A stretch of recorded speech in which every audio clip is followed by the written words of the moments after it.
Most Canadians have now been homebound, stuck at home, unable to go to work, to earn a livelihood, to send their kids to school, to attend religious services, or even to go out and enjoy the great outdoors. At risk of being fined or even arrested, Canadians have not been able to celebrate important milestones with our loved ones. We haven't been able to see our friends, to travel, to participate in recreational activities and sports, and we haven't even been able to do any household shopping aside from at the grocery store. The coronavirus lockdown measures have been unprecedented and extreme.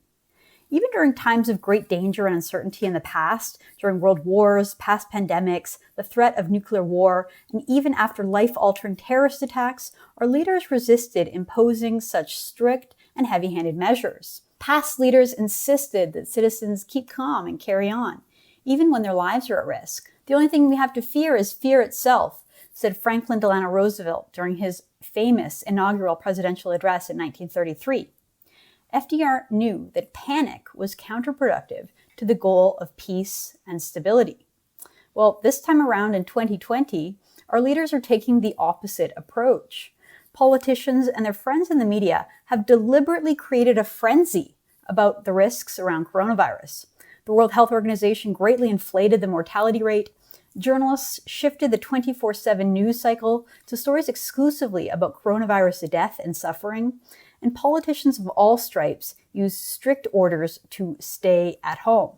Without any public consultation about balancing civil liberties with public safety, and without a deeper conversation about the ramifications of unprecedented government restrictions on our rights and freedoms, our leaders have allowed fear to set the agenda.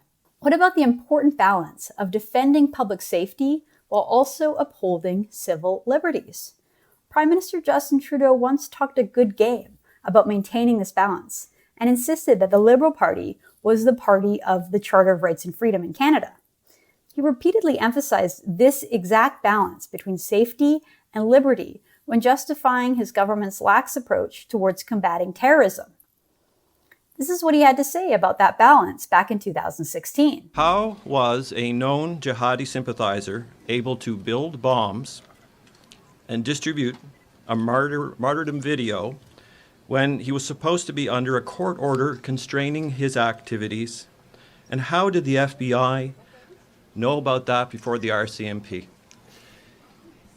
Canada is a country that values its freedoms, its basic charter rights, and all Canadians expect their governments to do two things: to keep Canadians safe and to defend and uphold the values and rights that all Canadians hold dear. Getting that balance right isn't always easy in the challenging world and the challenging situation we now live in, but it's extremely important. Trudeau was unwilling to disrupt the charter rights, even of known terrorists, because he thought that upholding our freedoms was more important than protecting the safety of Canadians. And in 2017, when he was defending his decision to award convicted terrorist Omar Khadr with $10.5 million and an official apology, Trudeau insisted that the Charter of Rights and Freedoms protects all Canadians, every one of us, even when it's uncomfortable. That's what Trudeau said back then. Well, over the past 6 weeks, has Trudeau been asked once by the consortium of hand-picked journalists who attend his daily briefings? Has he been asked at all to reflect on the balance of safety and freedom? Has Trudeau been made to explain why upholding the rights of terrorists was sacrosanct, but defending those exact same rights and freedoms for all Canadians today is not a priority? The Trudeau government's rationale for the lockdown has been to, quote, protect the health and safety of Canadians. Trudeau and his officials have repeated that over and over again. But why hasn't a journalist pressed Trudeau on the importance of protecting the Charter of Rights and Freedoms? One of Trudeau's favorite platitudes, after all, is to say that the Liberal Party is the party of the Charter. He said that over and over and over again. Well, our charter rights are being trampled on right now, including the right to a peaceful assembly, the right to freedom of association, the right to enter and leave Canada, the right to travel to any province, the right to pursue a livelihood, the right to a trial and to be tried within a reasonable amount of time, and, of course, the right to life, liberty and security of the person.